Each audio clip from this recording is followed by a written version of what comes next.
Olá pessoal, sejam bem-vindos aí a mais uma videoaula. Nessa videoaula nós vamos continuar a falar sobre métodos. Bom, nós vimos na última aula a criação de dois procedimentos. Por que eu sei que é dois procedimentos? Porque tem a palavra void, ou seja, a gente não tem um retorno de um valor. Vocês repararam também que os dois métodos que eu criei, eles pertencem à classe principal, ou seja, eles estão dentro da chave, da classe principal, só que eles estão de fora do método main, Então eles são independentes do método main, até para eu chamar quantas vezes eu queira, ok? Para essa videoaula nós vamos ver aqui um exemplo ou dois exemplos de criação de uma função, Então qual que é a grande diferença? É que a função ela vai retornar um valor para o método main. Bom, e como é que eu faço isso? É muito simples. Olha, eu vou usar a palavra public static. Por enquanto são as palavras que a gente conhece, de qualificador e de modificador. Agora, eu não vou ter a palavra void, porque eu tenho um retorno. Então, se eu tenho um retorno, eu vou ter que definir qual o tipo do retorno. Então, aqui eu vou colocar um tipo de dado que eu quero retornar. Então, vamos começar com um exemplo simples. Então, vamos fazer uma soma de dois números. Então, vamos fazer uma soma de dois números inteiros. Então, se eu somei dois números inteiros, o retorno vai ser um número inteiro. Então, eu vou colocar o tipo de dado de retorno aqui nesse ponto. Então, eu estou retornando o inteiro. Callback vai chamar nosso método. Podemos colocar o nome que a gente quiser. Eu vou chamar um nome bem sugestivo, que é somar. Se eu vou somar, eu vou ter que ter dados de entrada. Então, quais são os dados de entrada? Dois inteiros. Então, eu vou declarar duas variáveis. Int A, vou colocar uma vírgula para separar o primeiro parâmetro de entrada do segundo. Int B. Então, eu estou definindo aqui dois valores de entrada. Um que vai vir na variável A e um que vai vir na variável B. Como eu disse, uma boa prática é a gente passar os valores como parâmetro e nunca ficar pedindo os dados dentro dos métodos. A entrada de dados via teclado ou via mesmo valor constante mesmo, deve ser feita no main. Tá? Então, por isso que a gente cria esses parâmetros de entrada. Reparem que nesse ponto aqui, quando eu criei um método que aparentemente não tem erro nenhum, a gente está vendo um erro aqui. Isso, eu até gosto de brincar que isso aqui é que o NetBeans ele sofre de ansiedade, porque antes da gente terminar um método, ele está me dando um erro falando a seguinte informação, olha só, missing return statement. O que quer dizer isso? Quer dizer que ele está esperando, está perdido uma linha de código, uma afirmação, aí, uma estrutura com a palavra return. Como eu disse, quando a gente tira a palavra void, significa que a gente vai retornar algum valor. E toda hora que eu quero retornar, eu vou usar uma palavrinha chamada return. E na frente da palavra return, a gente tem que informar o que eu estou retornando. Por enquanto, como eu não acabei ainda o desenvolvimento do algoritmo, apenas para assumir esse erro, eu vou informar um zero. Reparem que o erro sumiu. Então, eu estou querendo dizer que essa função, por enquanto, somar, está entrando com dois números, vai retornar um número inteiro. Então, como o retorno ele é inteiro, eu coloquei um número inteiro de retorno aqui. Por enquanto está fixo, eu estou retornando um número zero. Se aqui fosse um retorno string, eu teria que colocar um return com um tipo de dados string aqui. Por exemplo, aspas, aspas, uma aspa com espaço, algo desse tipo. Bom, e como é que a gente faz a soma? Nós já aprendemos esse tipo de algoritmo. Então, eu vou criar uma variável, por enquanto, auxiliar. E essa variável auxiliar vai receber o A mais o B. Bom, o que eu tenho que fazer aqui agora? Depois dessa operação, eu tenho que retornar o valor que está aplicado aqui à variável auxiliar. Então, simplesmente eu vou retirar o zero e vou passar a variável auxiliar. O que eu estou querendo dizer com isso? É que quando chegar nesse ponto, a palavrinha return, significa que eu vou retornar o que está dentro da variável auxiliar, ou seja, a soma. E aí o método main, ou quem chamou essa função somar, a pessoa que chamou a linha de código que chamou essa função, ela vai ter que tratar esse valor de retorno. Ok? Algumas informações importantes aqui. A palavra return, assim que ela é executada, ela encerra a execução do método e volta para o seu chamador, para quem chamou ela. Ok? Então, simplesmente, se eu colocar uma linha de código abaixo da palavra return, nesse caso aqui, por exemplo, vou declarar uma variável, int x recebendo 0. vocês vão ver que o próprio compilador já me informa um erro aqui. Por quê? Porque essa linha ela nunca vai ser alcançável. Porque, como eu disse, quando a execução encontra a palavra return, ela já sai imediatamente do método. Isso aqui tem, né, algo similar com aquela palavra break. Vocês lembram que o break ele sai imediatamente do last de repetição, mais interno?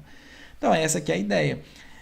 Quando a execução do programa aqui encontra a palavra return, ele sai imediatamente do método. Ele poderia estar dentro, por exemplo, de um laço de repetição. Então, ele vai sair do laço e vai sair do método. Né? Ele sai imediatamente e volta para o seu chamador. Ok? Então, essa linha aqui, ó, ela seria desnecessária, porque ela nunca seria executada. Então, por isso que o compilador aqui ele aponta, né, esse erro para a gente. Ok, criei a minha função que chama soma. Por que agora é uma função, Bruno? Aqui, ó, porque ela retorna um valor. Né? Ela retorna um valor do quê? De dois parâmetros de entrada, um A e um B. Bom, como é que eu chamo isso aqui agora? Né? Nós vamos fazer da mesma forma que a gente faz com um procedimento. Então, vou vir aqui embaixo, vou chamar pelo nome. Então, a gente tem aqui uma função que chama somar. Bom, o que tem de diferente? Somar, a gente sabe que tem dois parâmetros de entrada. Então, por isso do erro aqui, ó, eu tenho que passar dois parâmetros de entrada. A gente pode passar um valor fixo, pode passar uma variável. Vamos começar com um valor fixo. Então, eu vou somar o 100 mais o valor 789. Bom, como eu disse, uma função ela retorna o valor para o seu chamador. Então, nesse ponto aqui, quando a função for executada, logo aqui à frente, ó, a gente vai ter o retorno do cálculo dessa soma. Então, o que eu tenho que fazer? Eu tenho que usar esse valor que vai ser retornado por essa instrução. Como que eu posso fazer isso? Eu posso simplesmente usar uma variável aqui, ó, que vai receber esse valor. Eu posso simplesmente, né, vamos imprimir aqui primeiro, eu vou imprimir esse resultado. Como isso aqui me retorna um valor, né, esse trecho de código ele me retorna um valor, eu posso também utilizar ele direto aqui, ó, no print. Então, eu já posso printar esse somar. Vamos somar outros números diferentes. Ó, 120 com 20. Certo? Esse trecho de código aqui, ele me retorna um valor. A gente sabe disso porque é uma função. Com esse valor retornado, eu posso, por exemplo, imprimir esse valor direto, ou jogar dentro de uma variável, ou usar numa expressão aritmética aqui, né, coisas desse tipo. Então, vocês estão vendo que interessante, e aqui fica bem claro para vocês verem a diferença de uso de um procedimento e uma função. O procedimento, ó, ele não retorna nada, você só coloca o nome dele aqui e pronto. Agora, a função, ela vai te retornar um valor. Então, você tem que pegar esse valor e fazer alguma coisa com ele. Então, foi o que eu fiz aqui. Ó. O valor da soma, né, a gente vai ser retornado e eu joguei dentro dessa variável resultado. Posso trabalhar com essa variável resultado do jeito que eu quiser. Nesse caso, eu quis imprimir o resultado. Nessa linha 48, né, o que eu fiz? Eu já chamei o método somar novamente, né, só que sem utilizar uma variável auxiliar. Eu já estou pegando o retorno dela de uma vez e já estou imprimindo na tela. Ok? Duas formas aí diferentes para usar uma função. Então, vamos executar aqui, ver se está funcionando normalmente.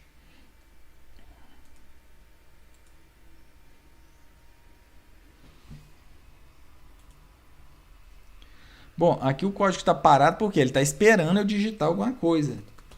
Certo? Então, vamos digitar aqui métodos. Imprimir os métodos. Né? Isso aqui era do trecho do código da outra videoaula que nós fizemos. Agora, aqui, ó, ele fez a soma, né, dos valores que eu queria. Vamos ver se está certo aqui. Ó, 100 mais esse valor vai dar 889. Né? E aqui a gente tem 140. Então, foi exatamente o que imprimiu aqui. Então, funcionou corretamente. Então, nesse ponto aqui, vocês acabaram de ver então, a criação, né, de dois procedimentos. Por que eu sei que são procedimentos? Que não retornam valores.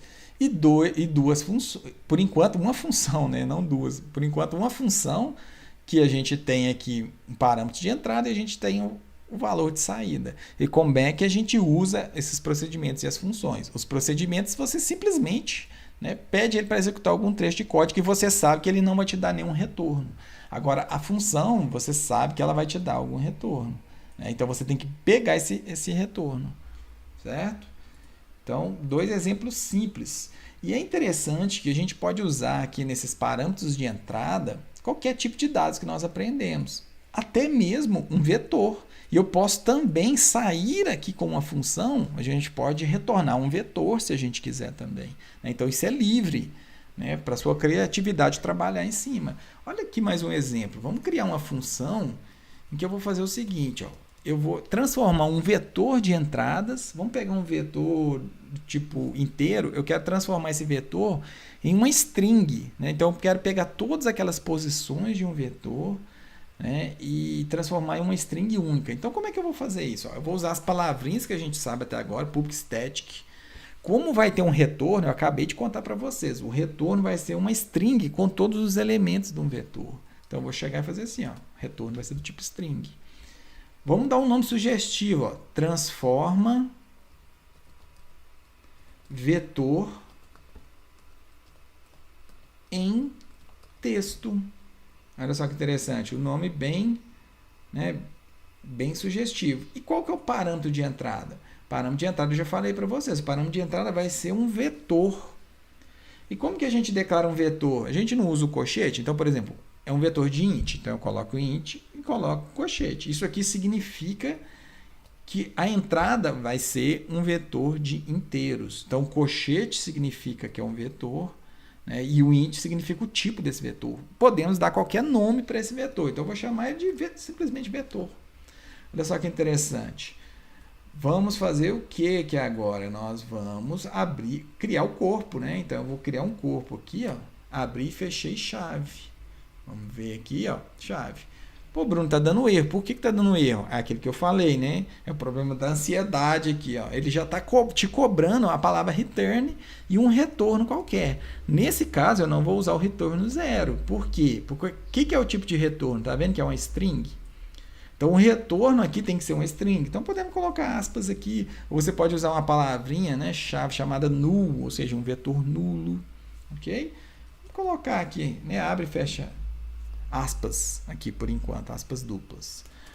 Pô, aqui nesse ponto é programação, é algoritmo. Então o que eu quero desenvolver aqui? Eu quero desenvolver a criação de um retorno, né, de uma string contendo todos os elementos desse vetor que é inteiro. E como é que a gente faz isso? Toda vez que a gente trabalha e precisa percorrer um vetor, nós vamos usar um laço de repetição. Então você pode usar um while, né, um do while. Nesse caso aqui eu vou usar um for, tá? E eu vou criar uma variável auxiliar aqui para mim, dentro desse método, que eu vou chamar de texto. Opa. Vou chamar de texto. Esse texto eu vou começar ele como vazio, né? Então, ou seja, é uma string vazia. Olha só que interessante. Esse texto, na verdade, que eu vou retornar ele aqui embaixo. Só que ainda eu vou trabalhar em cima dessa variável. Ainda não trabalhei em cima dessa variável. E o que eu vou fazer? Nós vamos fazer um laço de repetição. Vou fazer um for aqui.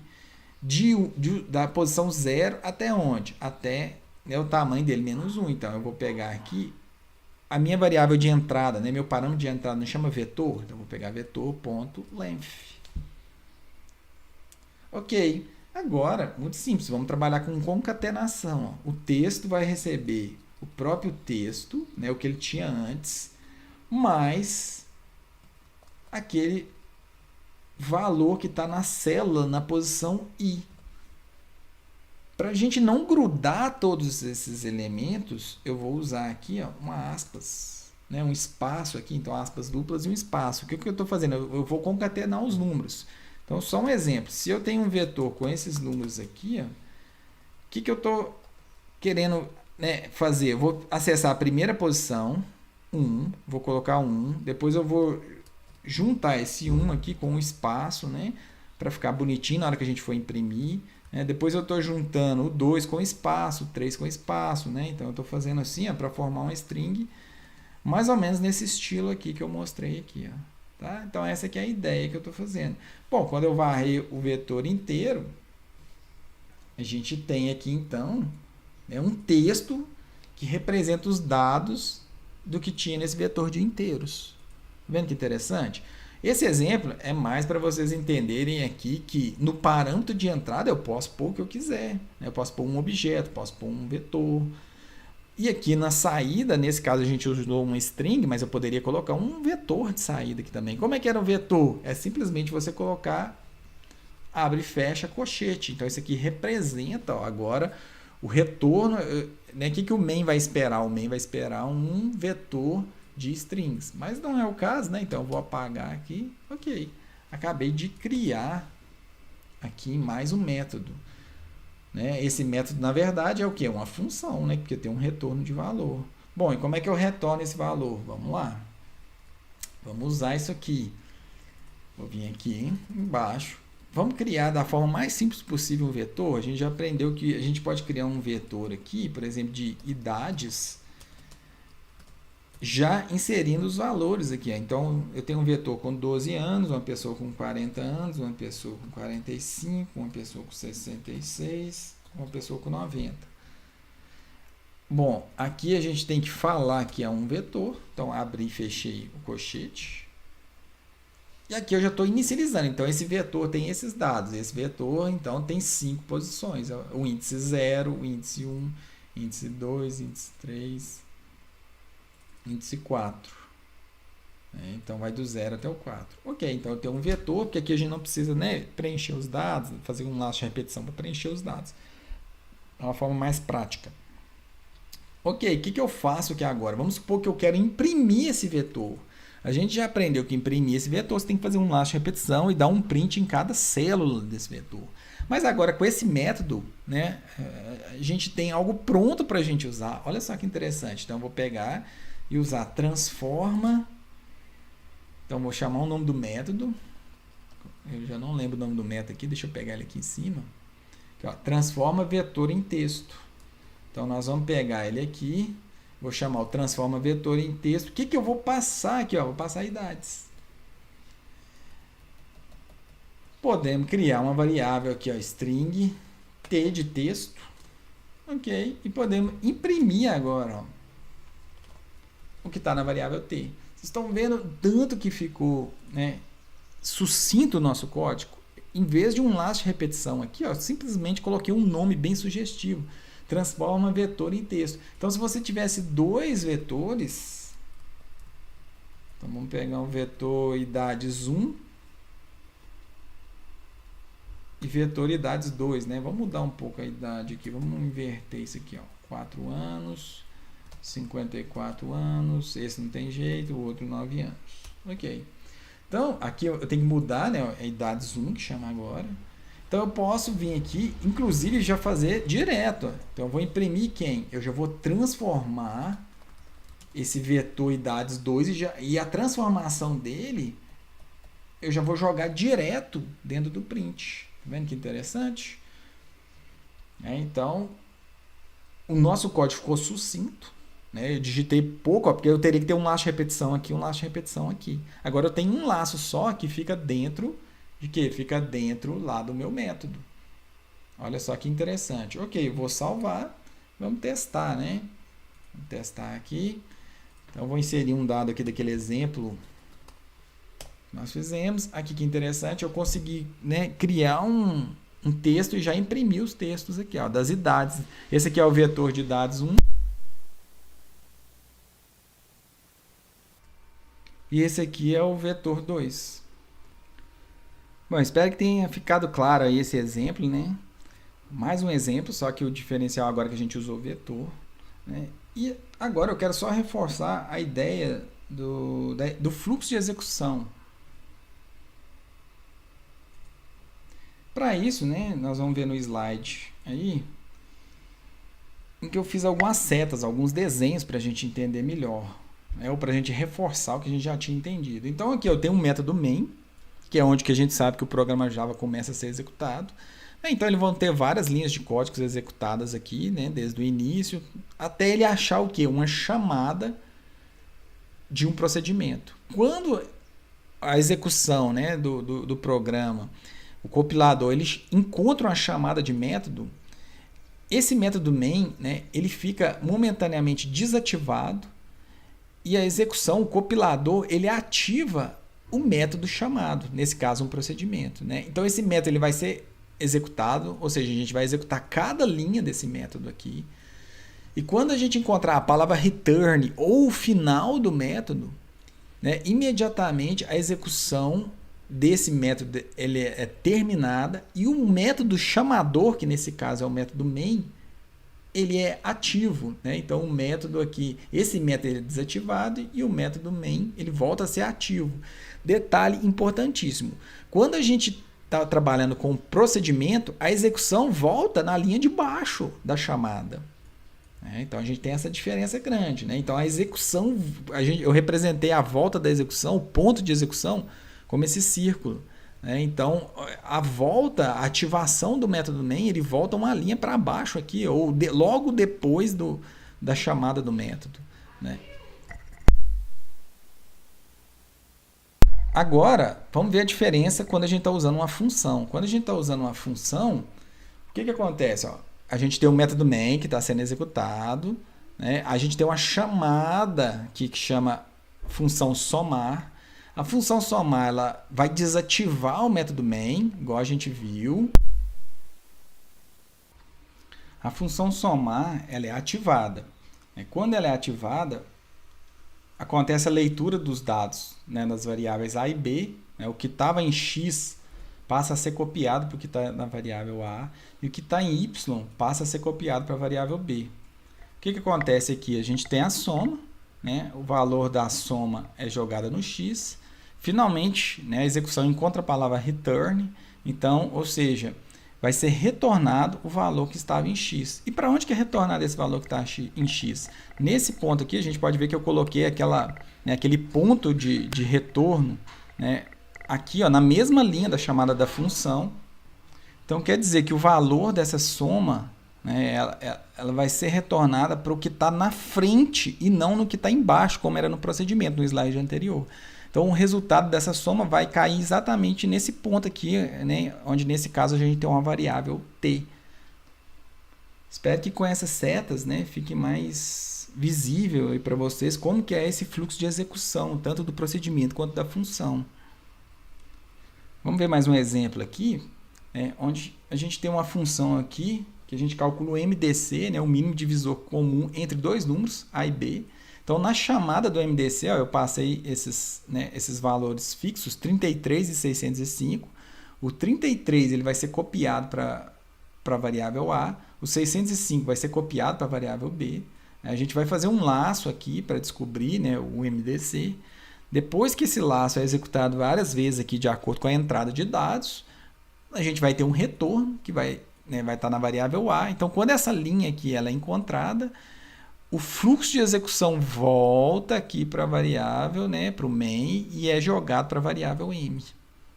E aí a execução continua normalmente aqui para baixo, né, no main. Bom, a gente termina aqui mais uma videoaula. Na próxima videoaula a gente ainda continua, né, sobre esse assunto de métodos.